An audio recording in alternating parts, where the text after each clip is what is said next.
Cinta Masa Laluku, Episode 1, Perjalanan Tanpa Arah. Ini adalah kisah cinta masa lalu, tentang seseorang teman terdekatku, yang mana aku sangat mengaguminya, sehingga saya berinisiatif dan tertarik untuk membuat sebuah cerita, tentang masa lalunya. Di saat dia menceritakan tentang cinta aku merasa sangat berkesan. Kisah ini bermula, antara senang dan sedih, antara cinta dan takut, kesenangan dan kebahagiaan sirna di tengah perjalanan. Hingga dia harus melupakan segalanya. Kalau diteruskan tidak tahu apa yang akan terjadi padanya sehingga dia harus mengambil sikap. Ya, sikap apa yang akan diambil Basron? Baca cerita ini pasti seru, hingga saya merasa terpanggil untuk mengeksploitasi kisah ini.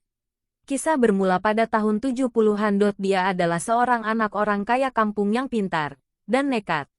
Walau dia anak orang kaya, tapi dia ingin menjadi pengusaha sukses dengan mandiri.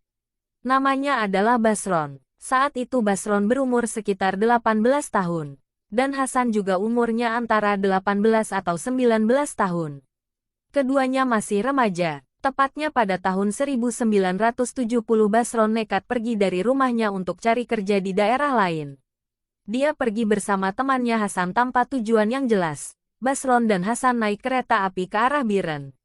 Sesampai di kota Biren dia turun. Setelah turun di sana tanpa arah, Hasan, kemana kita harus cari kerja? Tanya Basron pada Hasan. Entahlah, jawab Hasan. Sudah 2 hari mereka berdua di kota Biren belum juga mendapat kerja. Namun mereka terus jalan dan jalan. Pagi itu mereka berdua singgah di warung kampung tersebut. Ketemulah mereka sama Juragan Amri. Juragan Amri adalah petani di daerah tersebut. Dia tanya sama Amron. Mau kemana kalian? Saya lagi cari kerja, Pak. Jawab Basron. Saya sudah 2 hari di daerah ini belum dapat kerja. Bagaimana kalau kalian kerja pada saya? Mau? Tanya Juragan Amri. Ya mau, Pak. Jawab Basron dan Hasan. Kalau mau kerja pada saya, ikut saya. Kata Juragan Amri. Akhirnya mereka berdua pun pergi ke rumah Juragan Amri.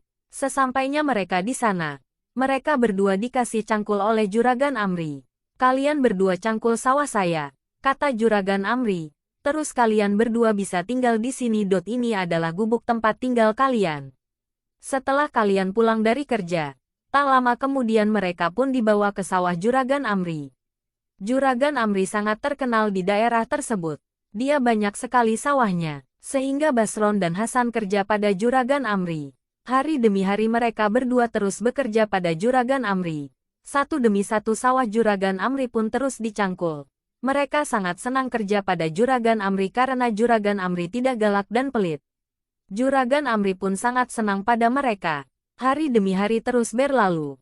Mereka berdua tetap bekerja pada Juragan Amri. Hingga berbulan-bulan, berganti tahun tanpa terasa, mereka berdua tidak pulang ke kampung. Tepatnya pada tahun kedua, setelah panen besar di kampung mereka kerja. Tidak lama kemudian sudah mendekati Hari Raya Idul Fitri. 5 hari lagi sudah Hari Raya Idul Fitri. Hasan sudah kepingin pulang kampung. Basron, saya besok lusa mau pulang. Bagaimana dengan kamu? Apakah kamu ikut? Atau kamu tinggal di sini? Tanya Hasan pada Basron. Ya, saya ikut pulang juga. Jawab Basron. Keesokan hari mereka berdua pun menghampiri Juragan Amri. Mereka bilang, Juragan, besok kami minta pamit pada Juragan untuk pulang sebentar ke kampung. Karena kami sudah rindu pada keluarga. Nanti kami kembali lagi ke sini setelah hari raya. Juragan Amri pun jawab ya baiklah. Bersambung, episode kedua. Karangan, Ruslandi. Bersambung, episode kedua. Karangan, Ruslandi.